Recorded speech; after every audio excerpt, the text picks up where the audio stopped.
얘기를 하고 있는 거고요. 너무 지나치게 당장 핵전장이 일어날 것 같은 그런 불안감을 가질 필요는 없을 것 같습니다. 일단 이 북한이 이렇게 무시무시한 수소폭탄 실험에 성공했다고 하니 그럼 이제 국제사회가 어떻게 대응할 수 있을지 과연 우리가 어떤 카드를 쓸 수 있을지가 상당히 궁금해집니다. 네. 먼저 이 얘기 먼저 한번 해보죠. 9월 9일이 보통 북한이 도발을 많이 해온 날이라 말이죠. 네, 그러면 결국 이번 6차 핵실험에 이어서 9월 9일에도 어떤 추가 도발에 나설 것이냐. 이게 또 좀 궁금해집니다. 자, 일단 추가 도발 가능성, 그러니까 9월 9일이 아니어도 추가 도발은 계속 이어질 겁니다. 네. 올해 내로 그러니까 완성이 아니라 이제는 실전 배치까지 다 끝났다라고 선언하기 위해서는 올해 내로 특히나 가을까지는 모든 어떤 실험을 계속 이어나갈 가능성이 크고요. 네. 아까 말씀하셨던 어떤 그 외교적인 어떤 방법에 대해서 말씀을 드리면 일단 브릭스 말씀을 하셨잖아요. 브릭스 회의에서 푸틴이 오늘자 보도를 얘기를 했습니다.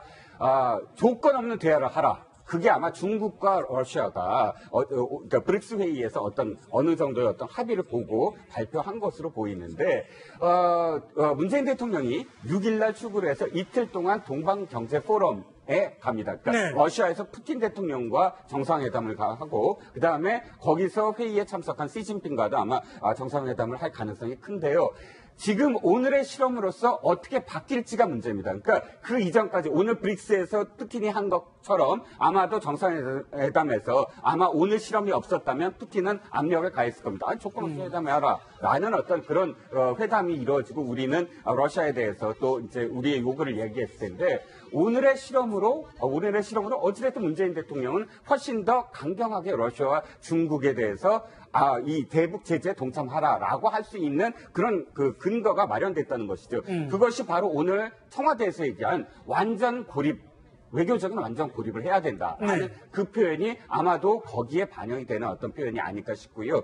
외교적으로는 사실은 앞으로 이제 있을 부분들, 그러니까 지금 유엔 그 총회에서도 아마 연설이 있을 거로 21일 날 문재인 대통령이 그게 이제 예정되어 있고 그런 외교적인 어떤 순서는 있으나 외교적인 어떤 그런 수순으로만 가능한가? 거기엔 지금 회의적이라는 거죠. 네, 이제 김 실장님, 이제 문재인 대통령이 이번 주에 러시아를 가는데요. 사실 중국, 일본보다 러시아를 먼저 가는 건 좀 이례적인 거란 말이에요. 근데 이게 아무래도 북핵과도 연결이 있을 것 같은데 이제 문 대통령 러시아 가서 푸틴 대통령과 어떤 좀 얘기를 주고받을까요? 아마도 첫 번째 얘기가 바로 지금 우리가 하고 있는 바로 북한의 핵 문제에 대한 그 강력한 제재를 얘기를 할 겁니다. 그러면 또 러시아는 온솜님에 대해서는 상당히 우호적인 말을 합니다.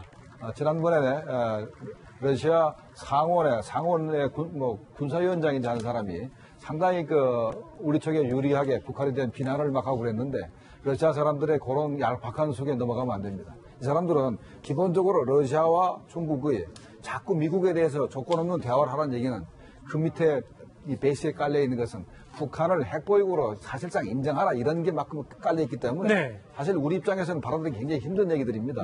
미국도 마찬가지고 그러니까 중국하고 러시아는 현재 북한 체제가 붕괴하는 걸 원치 않아요.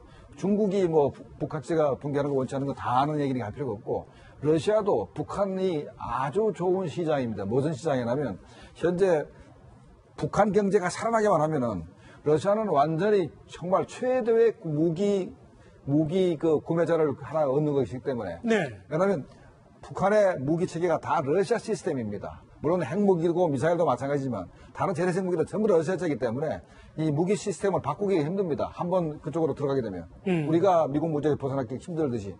그래서 만약에 앞으로 이 동북아에서 또 한반도에서 이 긴장이 완화돼가지고 북한 경제가 살아나면은 러시아가 가장 기뻐한다고요. 그러니까 중국하고 러시아는 일단 북한 체제가 망하를 원치 않습니다. 그렇다면은 말은 그렇게 안 하지만 북한을 사실상 핵폭으로 인정하라 이런 것이 베이스에 깔려있기 때문에 미국과 한국, 일본은 중국과 러시아에 대한 압박도 굉장히 강할 필요가 있다.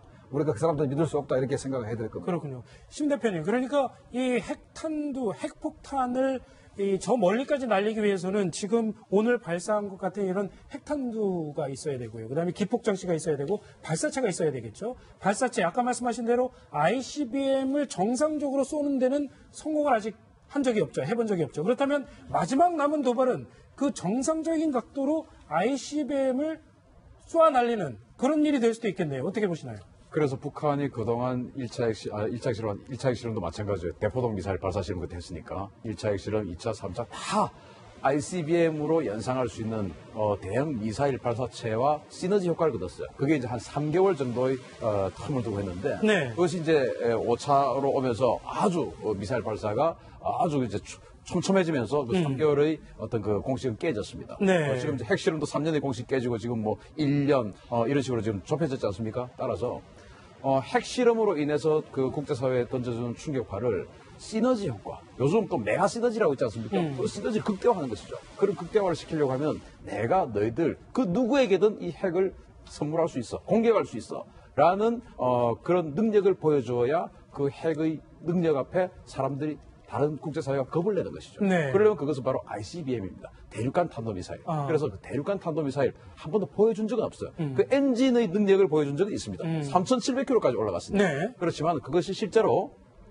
한 2,000km 정도의 고도로 정상 탄도 비행을 해서 궤도에 올라가서 정말 만 킬로를 비행한다든지 아니면 만 킬로 안 가더라도 한 5,000km, 6,000km라도 간다면 네. 6,000km를 비행하는 모습을 보여주면 정말 미국은 가만히 있지 않을 겁니다. 6,000km라고 하면 6,000km 면 밤까지도 갈 수 있는. 앵커리지입니다. 네. 앵커리지. 앵커리지입니다. 예. 알래스카는 미국의 본주 아니겠습니까? 말하자면 미국 본토까지 그렇죠. 올라갈 수 있는. 앵커리지고 7,500km는 하와이 호놀룰루입니다. 그리고 9,600km는 LA입니다. 그리고 1,500km는 워싱턴 DC입니다. 그래서 6,000km를 날리는 모습을 물론 앵커리지로 쏘진 않겠죠. 네. 태평양 어딘가로 쏘는 그런 모양새를 보여준다면 이것은 정말로 미국으로서는 이제는 지금까지 어떤 북한에 대한 대응 내용 모든 것들을 근본적으로 바꿔야 되는 상황이 오겠죠. 네. 그게 아마 9월 9일 또는 10월 10일쯤에서 보여줄 수 있는 추가적인 도발이 아닐까 생각합니다. 네, 신 부장님, 그리고 이제 오늘 정경도 합참의장이 미군 수뇌부와 통화를 했는데 한미 군사적 대응 방안을 시행하는 걸 준비하겠다고 했거든요. 네. 군사적 대응 방안을 지금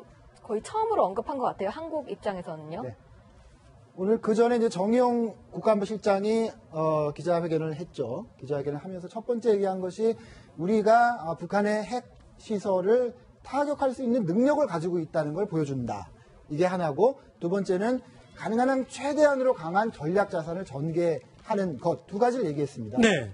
그 정의용 국가안보실장의 기자회견에 따른 구체적인 방안을 국방부에서 얘기한 거기 때문에 여러 가지 우리가 일단은 지난번과 마찬가지입니다. 얼마 전에 우리가 그 IRBM을 쐈을 때 타격하는 그런 장면을 보여줬잖아요. 북한을 탄두를 떨어뜨리는 장면을 보여줬고, 그 다음에 그 뒤에 이어서 괌에 있던 그 B-1B하고 F-35A가 같이 와서 훈련하지 않았습니까? 뭐 네. 그런 종류의 군사적인 훈련, 그러니까 우리가 능력을 가지고 있다는 것을 보여주겠다라고 하는 것이죠.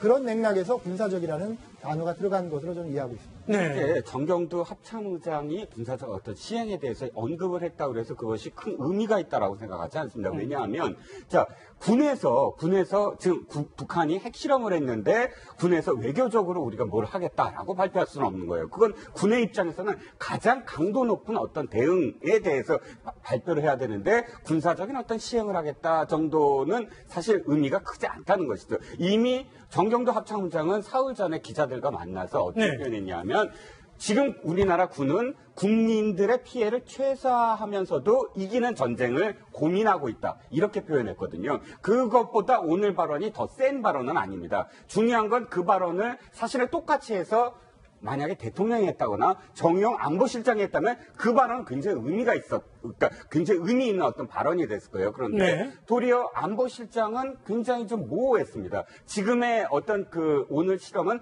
청와대 또는 우리 정부로 봤을 때 문재인 정부가 지금까지 이야기했던 그런 어떤 상황으로 봤을 때는 엄중한 어떤 상황이거든요. 그럼에도 불구하고 정의용 실장이 군사적인 어떤 옵션이라든지 모든 방안에 대해서 우리가 강구하고 있다라고 표현하지 않고 완전한 고립, 외교적인 어떤 모든 외교적인 수단 이런 어떤 톤으로 했기 때문에 사실은 굉장히 좀 미흡했다, 아쉽다라고 여겨지는 청와대 반응이었죠. 네.